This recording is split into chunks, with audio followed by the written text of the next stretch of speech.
Hello students, good morning. Welcome to online learning standard 12 subject chemistry. Dear students, in 12th standard chemistry we are discussing unit number 6 which is solid state.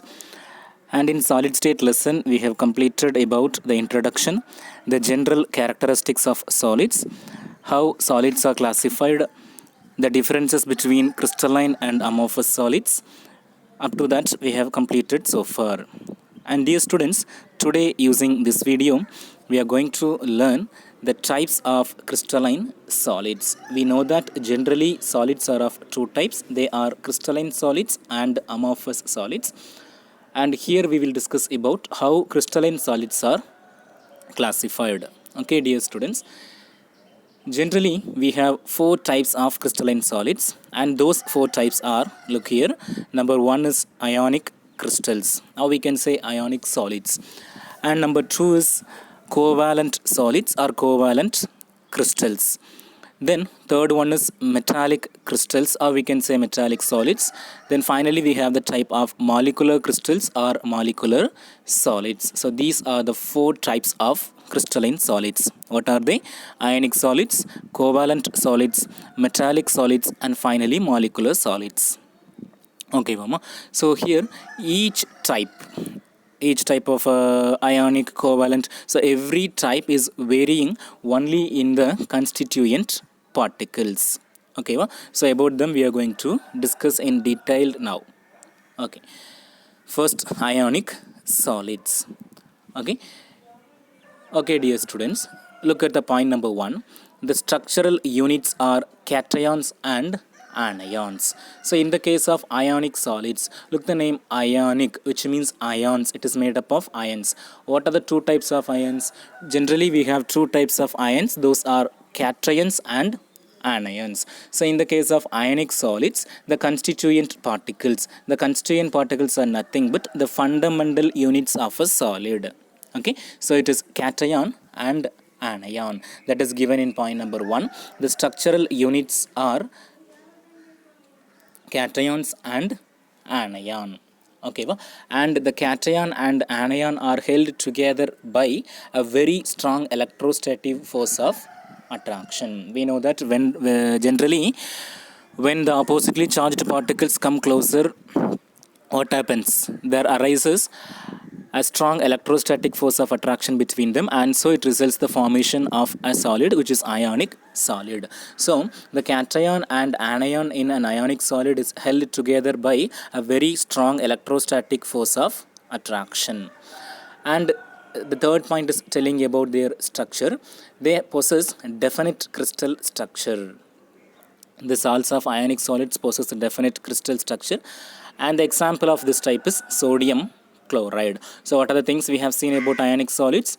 The constituent particles of an ionic solid is cation and anion, and the cations and anions are held together by very strong electrostatic force of attraction, and they possess a definite crystal structure, and the example is sodium chloride. Okay mama, okay. Then in the next slide we will see, we can define how to define an ionic crystal. It is given, an ionic solid is a solid that consists of cations and anions held together by electrical attraction of opposite charges. Okay, attraction between cation and anion is given by the term electrical attraction of opposite charges, and the example of this type is sodium chloride. Okay, okay. Then let us discuss about the characteristics of ionic crystals. Dear students, there are four characteristics given. Look at the point number 1. What is given? They possess higher melting point. We have seen that the cations and anions of an ionic solid are held together by strong attractive force, and because of this strong attractive force they possess higher melting point. That is point number 1. Ionic crystals possess high melting point. Then point number 2 is they are hard and brittle. They are very very strong as well as brittle. Brittle means they can be easily breakable. Okay, so they are hard and brittle. Then point number 3 is very important. It is telling about the conducting nature, whether the ionic solids are conductive or non-conductive. It is given that the ionic solids in their solid state, when they are solid in state, they do not conduct electricity. We know that electricity is due to what? It is due to the movement of particles from one region to another region. In the solid state, the particles are restricted to move. The free movement of ions is restricted in the case of solid state. So when the ionic solid is in the form of solid, there is no conductivity. But when the same substance is dissolved in water or in its molten state, in such conditions they become conductors. Okay, so it is point number 3. They conduct electricity only in their molten state, okay, or in the solution form. Then point number 4 is they are thermally stable. Thermally stable in the sense, even if you heat for a range of very high temperature, there is no decomposition takes place. So it is given, it is thermally stable. Okay, so these are the 4 points given as the characteristics of ionic solids. What are they? The ionic solids possess high melting point, they are hard and brittle, they conduct electricity only in their molten or in solution state, and they are thermally stable. So with this ionic solids over, then let us see about covalent solids. Okay, covalent solids. Dear students, here we have a slight difference between ionic solid and covalent solid. In the case of ionic solid, what we have seen, the constituent particles are cations and anions, but in the case of covalent solids, the constituent particles are atoms.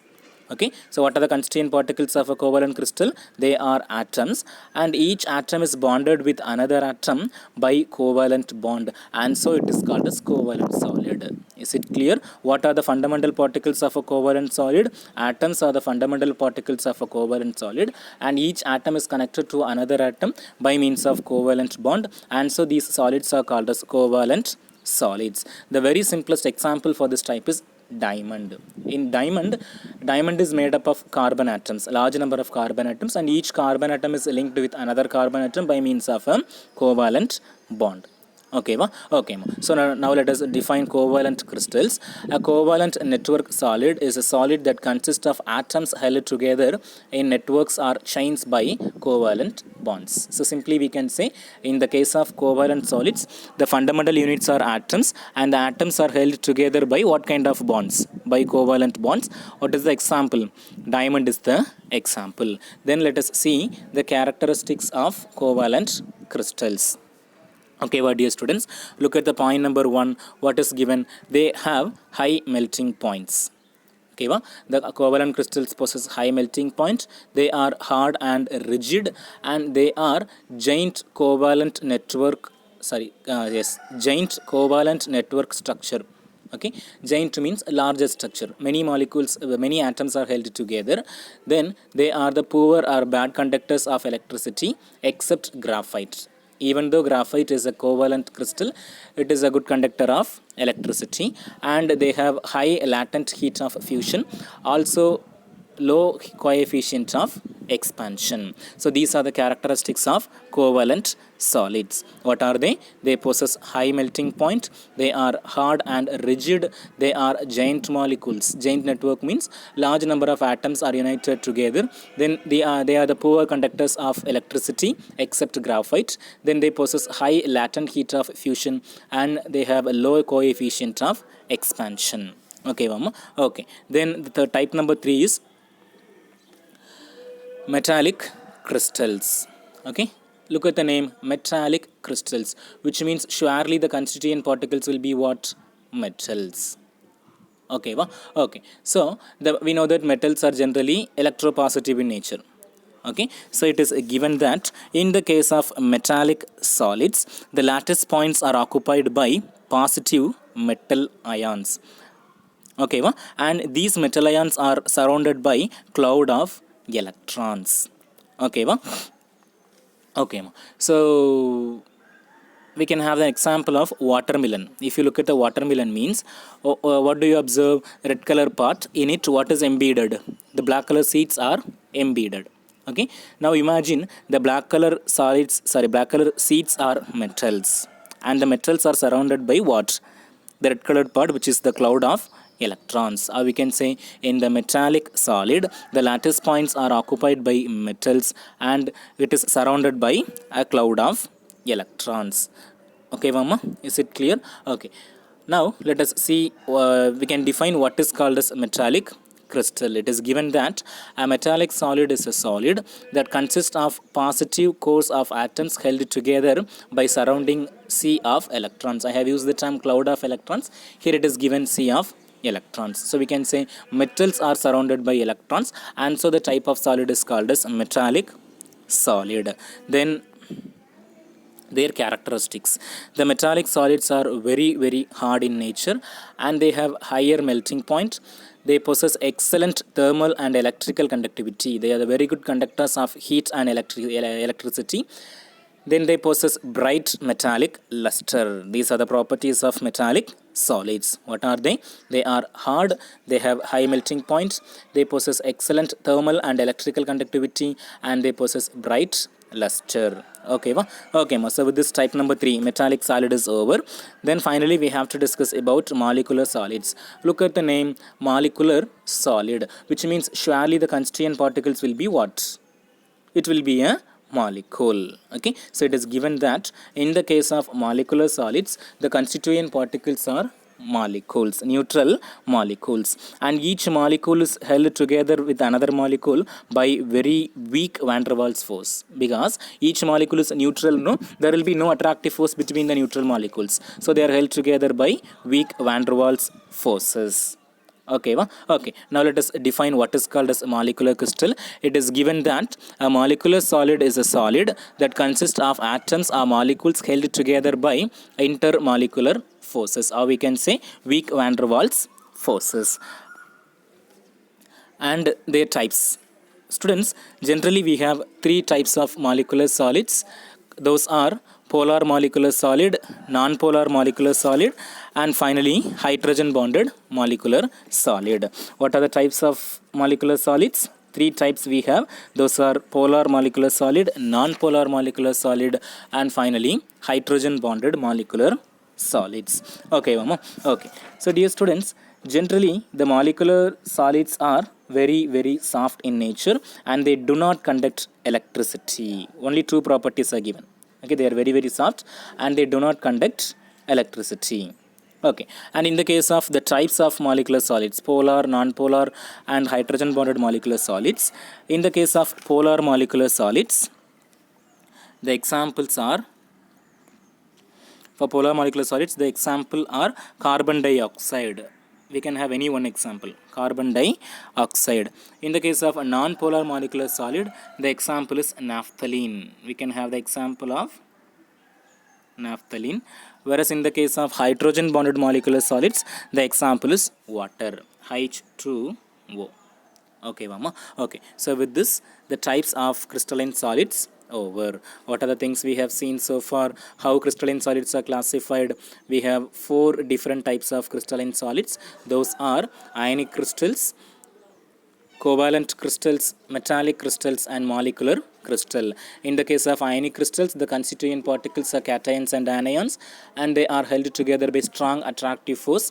And secondly, in the case of covalent crystals, the constituent particles are atoms, and each atom is connected with other atom by means of a covalent bond. Their characteristics we have seen. Then next, metallic crystal. Metals occupy the lattice points, whereas it is surrounded by the sea of electrons. Their characteristics we have seen. Then finally, molecular solids. Here the constituent particles are molecules, and the attractive force between one molecule and another molecule is weak van der Waals force. They are soft and they do not conduct electricity. And we have 3 different types of molecular solids. Those are polar molecular solid, non-polar molecular solid, and hydrogen bonded molecular solid. And the examples for each type we have seen. Okay, Mama. Okay, so with this video ends. Okay, dear students, this is very important concepts. You can watch the video twice to have a clear understanding. Thank you.